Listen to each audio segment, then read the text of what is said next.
Hello everyone, this is your 5 and welcome to Cobra Series toy review. And today's toy we're looking at the 2010 release by Hasbro of the G.I. Joe Pursuit of Cobra vehicle and action figure review. And today's vehicle and action figure review we're looking at the All Striker vehicle and the figure Night Fox. Now I got this straight from my local toy shop, which is about 20 minutes ride from my place, by train of course, because that shop itself managed to carry the final remaining piece of the All Striker, and I got it for 45 ringgit and 90 cents. That's the price tag over there. Now let's take a look at the front part of packaging itself. We got a nice little window that displayed the All Striker vehicle, and inside the vehicle itself we have Night Fox. Now in the background images for the packaging itself, we got a nice little scene of a desert battle going on. There's explosion on one corner there. Top section there stated that the inside packaging can be, well, assembled into a diorama. Very nice.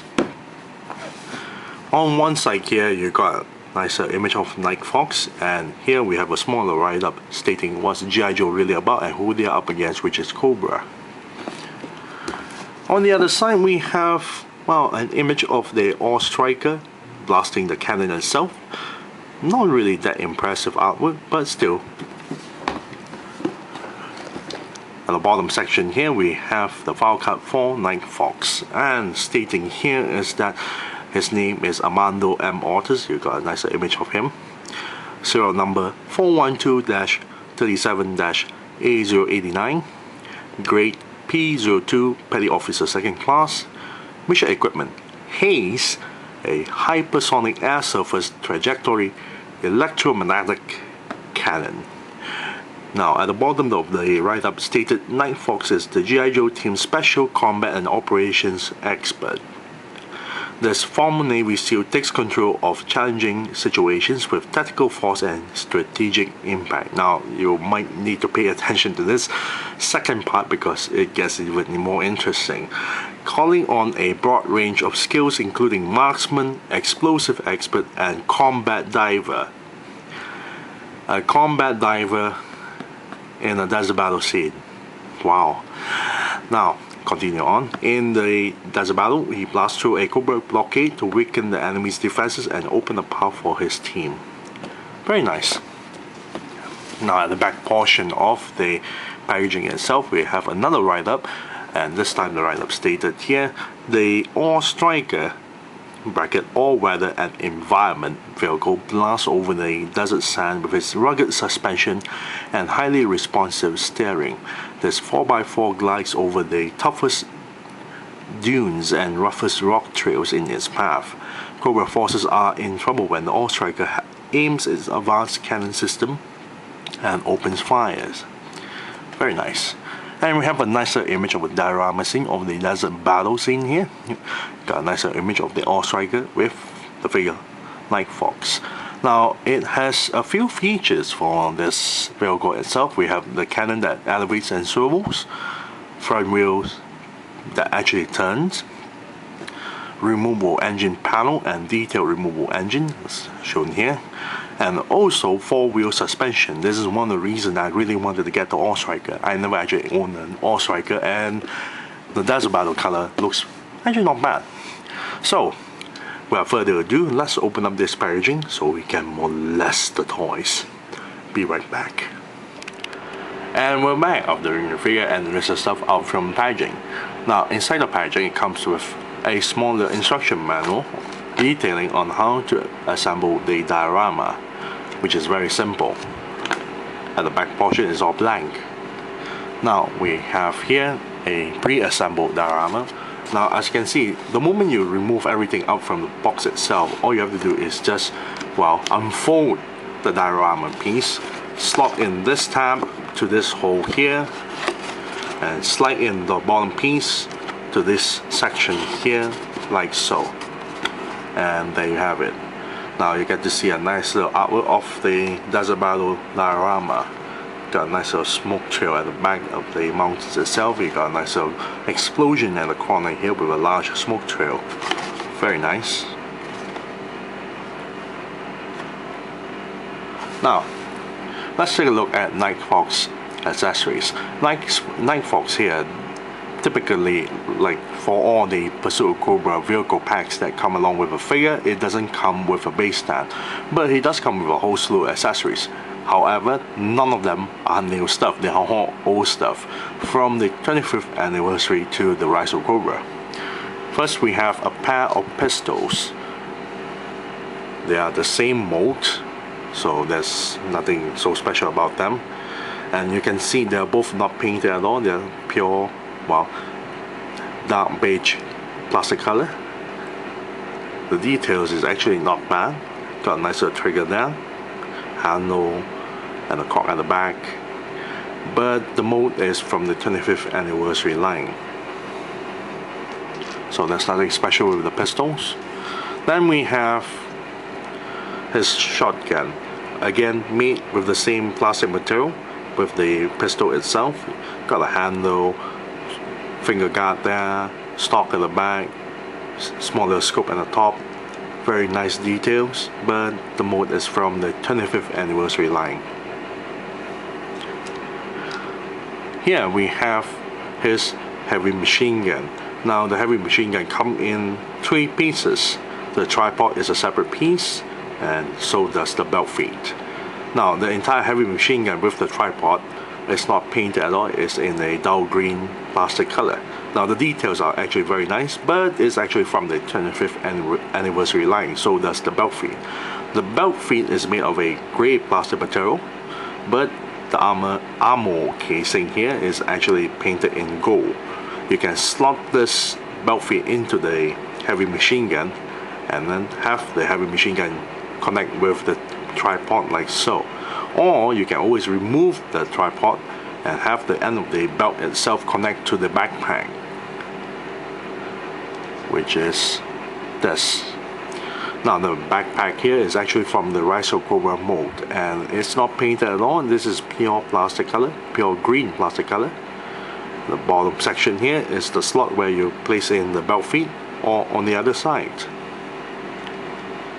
Then we have his helmet with a night vision goggle attached to the front. Now it's actually made of a, as you can see, beige plastic color, but the top section of the helmet is painted in black. The night vision is actually made of a black plastic material color. Now the entire helmet is actually quite nicely done with the details, but it actually came from the Rise of Cobra, where it belongs to Duke in the desert ambush scene. So there's nothing new with the helmet there. Next we have his cap, also not painted at all, pure plastic color, pure green plastic color.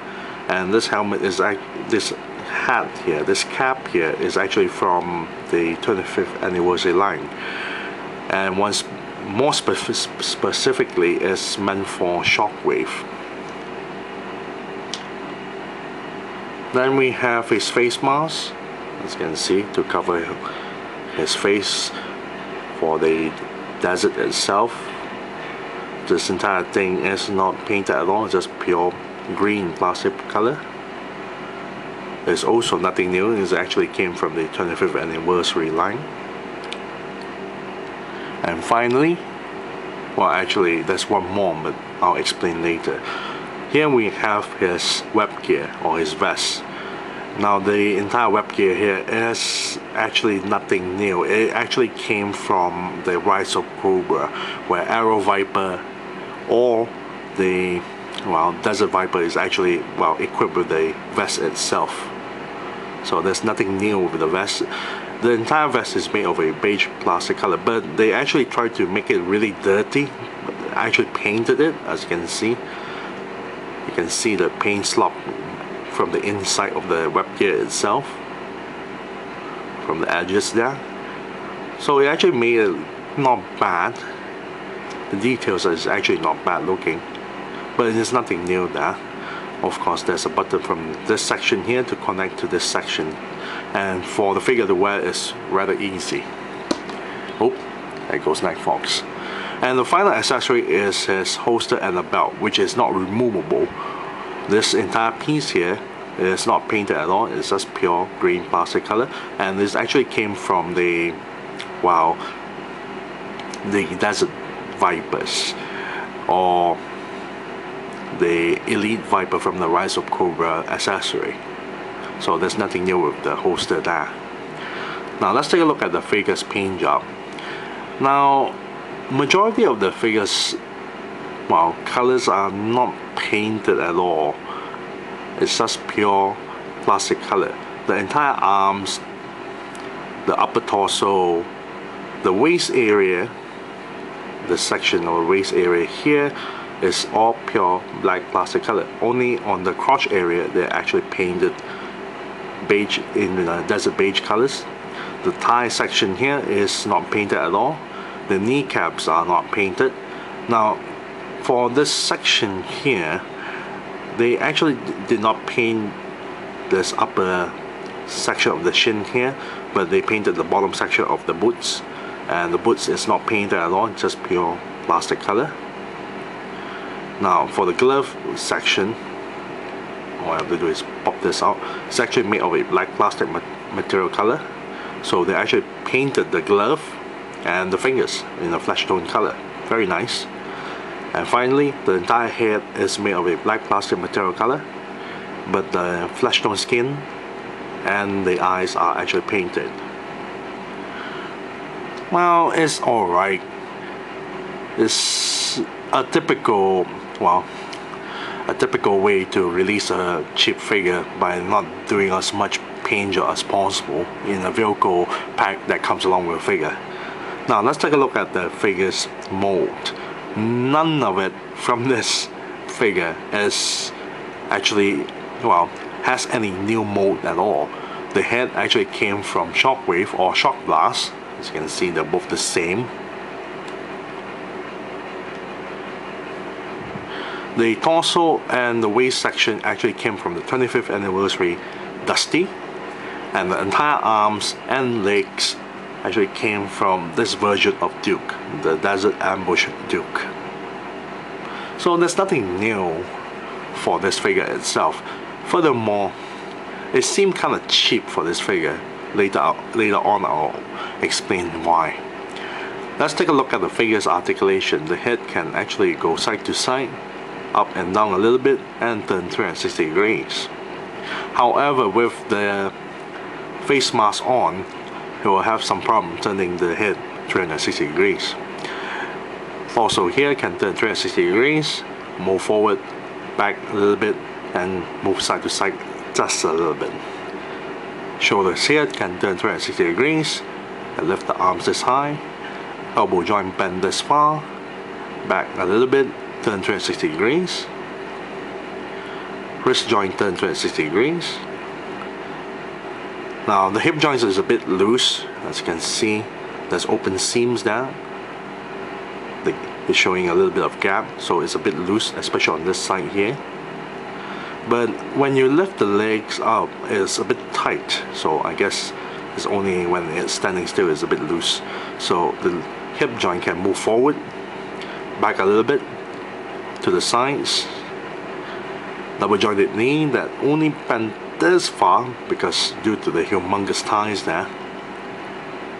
And ankle joint that pivots downwards, upwards a little bit, and turn 360 degrees. Now let's fully equip Night Fox here. Now Night Fox is a character that does not exist in the old G.I. Joe comics or animation. This is a totally new character, typical for Hasbro to simply make up a new character for no reason at all, but just to sell off the characters. Pop off the head, place in the face mask, inside. I have to place it inside so it wouldn't look weird in some ways. So the eyes will actually show much more better. His cap, which doesn't fit very well, unlike the original figure's head for some reason. His backpack, his pistol, What's sad about this is that you have another pistol, but you have no way to, well, have the figure to equip it. It's only by hand though. And then you got the shotgun.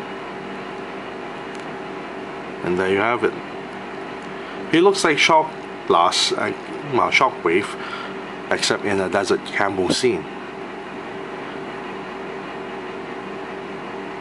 Without a base stand, he's too back heavy. So overall, the figure is okay. It's nothing that great either. And as you can see, he's so back heavy, he can't even stand by his own. So I have to remove the backpack first. So if I'm gonna give a rating on this, I'll say I'll just give it a 5 out of 10 because he is a bit frustrating at times, especially on the cap. As you can see, I'm just gonna give up on the hat there. The hat doesn't seem to fit onto the head quite well because the oversized head there. But somehow it does fit for Shockwave or Shock Blast, I mean for the original figures. Furthermore, his right hand can't even hold the shotgun properly anyway. And for the accessories wise, it's actually not bad. It does come with a lot of accessories, so 5 out of 10 for Night Fox. Next up, we'll take a look at the All Striker. Be right back. And we're back, and this time we'll take a look at the All Striker. Now, inside the packaging, it comes with a smaller instruction manual for the All Striker, detailing on where to place the stickers. The back portion is all blank.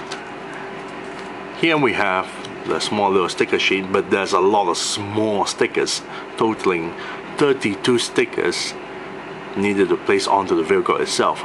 But there are some of the labels, for the sticker labels, that don't actually make a whole lot of sense. For example, there are 4 stickers placed in the front of the hood itself, and it uses black fonts for the sticker labels, and you have to place it onto the background, a black background for the stickers, so you're hardly able to read anything. You can't actually read much for the fonts itself, as you can see. Also, at the back portion here, the rear lights here, it's already painted in sort of like a lighter red paint job for the rear lights, but there's actually a pair of stickers, red stickers, to place onto them. So I don't see a point for them to, well, make those couple of stickers to place it there when they already painted the rear lights itself. It just doesn't make sense. Now let's take a look at the vehicle's paint job. There is some paint job involved for the vehicle itself, as you already noticed. The rims are painted in silver, but the tires, they are actually painted in a more like, well, dull green colors rather than sandy colors. It looks like it's been traversed in mud. So does this section here, as you can see. For a Desert Battle vehicle, it looks more towards a Jungle Assault vehicle due to the, well, the colors opted for the colors for the vehicle itself. It looks more like it's been traversed into mud rather than sand. Then there's also a bit of paint job on the wiring here, and of course the rear lights, which is covered by the stickers. And that's all there is for the paint job. There's no other paint job involved for the entire vehicle. Now let's take a look at the details for the entire vehicle itself. Now this is actually based on the 25th anniversary mold for the All Striker. But what's nice to know is that since it's based on the 25th anniversary mold, the 25th anniversary mold also based on the 1985 mold of the All Striker, as stated here, 1985, which is very nice. I never actually owned the All Striker, so I actually missed out the 2 All Strikers for the 25th anniversary line, the green and the desert version. So when the Pursuit of Cobra released this version of the All Striker, I just need to get it, because some of the features are quite nifty. But first things first, let's take a look at the details. Now, the front portion of the grille itself, we have 2 headlights, and the headlights is actually made of a clear plastic color. Very nice. It looks like it has a pair of eyes if you look at the center point here, where the pig is. You got a pair of eyes at the mouth. Kind of creepy looking. Got a grill going on. There's a lot of nice details going on. As you can see, rivets on each side of the hood here. You got the suspension and the gears going on, very nice. The rims here, inside the rims there's a bit of rivets going on.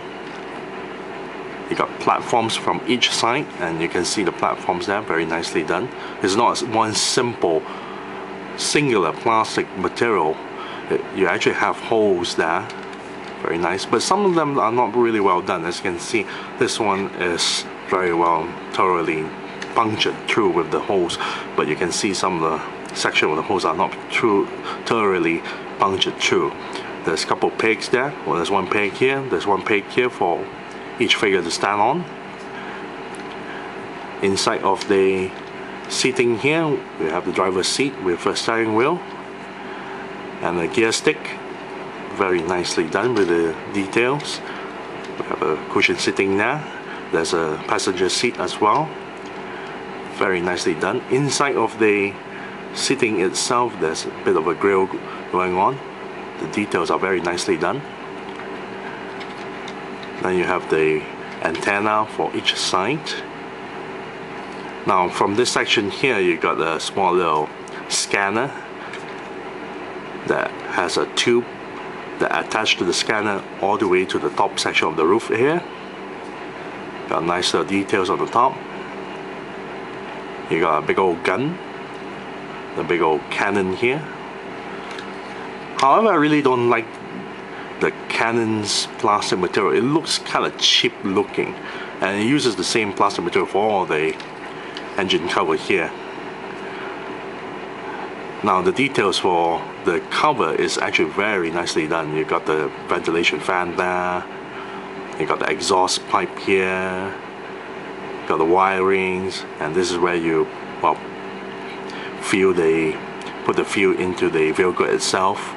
If you have the gas pump, and you can pull this entire section out like so. It's quite easy to pull out, and you get to see the details of the engine itself, very nicely done with the details. I really like anything that's based on the old vintage mode, very nicely done. And the bottom section of the vehicle, very simple details. Now let's take a look at the vehicle's function. First things first, we have this small little scanner. The scanner here is actually articulated, so you can pivot the scanner gun up and down. Too bad you cannot turn 360 degrees on it, because this scanner gun here is supposed to control this cannon, and the cannon here can turn 360 degrees like so, and can pivot up and down. Very nice. Too bad it doesn't have a missile launching gimmick, because by the looks of it, it can actually store a missile there. Very nice. And we have 4 wheels that actually roll very nice. Although there's some rattling noise on one of the wheels, I'm not too sure why. I guess one of the smaller chipped pieces of, broke off and is rattling inside the wheel itself. Furthermore, 2 of the front wheels here can go left and right, very nice. Although the steering wheel able to turn left and right, but it doesn't control this 2 front wheels there, so it's a bit disappointing, but still a very nice vehicle. And finally, we have 4 suspensions, as you can see here. Very nice. The suspension is very nicely done. There's suspensions for each of the vehicle parts here. Very nice. It's a very nice vehicle. Overall, I really like this vehicle, but the color scheme seems a little bit odd for choice. Rather than using a weathered desert colors, they opted for something like dull green colors there, which makes a little bit no sense at all. Now the problem with this vehicle is that it's rather difficult to place the figure inside. As you can see, you have to really push it in, And there goes the hat again. I'm just gonna put the hat one side. Another problem with this vehicle is the tubing kept on popping off, but it's not such a big deal there. There you go, Night Fox is on the vehicle. Now, overall the vehicle is actually very nice because it's based on the 1985 mold. They got suspension, you got two front wheels that actually turn left and right. You got a gun that actually is articulated, very nice. The details of the vehicle itself, despite simple, but they put in a little bit of those simple details, like now putting gas into the engine itself, as you can see, very nicely done. You got a couple of exhaust pipes there, very nice. So if I'm gonna give a rating on this, the colors is a bit, well, off for the paint job. And furthermore, the plastic color for the vehicle, you have black, you have got beige colors, you got cheap green colors going on. So it's a bit weird choice of colors for a Desert Battle vehicle. Black and beige is still alright, but why do you need to add in green is just beyond me. So if I'm gonna give a rating for the All Striker, I say I give it a nice 8 out of 10. Yes, 8 out of 10 for the All Striker. Now, I thank you all for watching. This is Lucy05 and I'm signing off.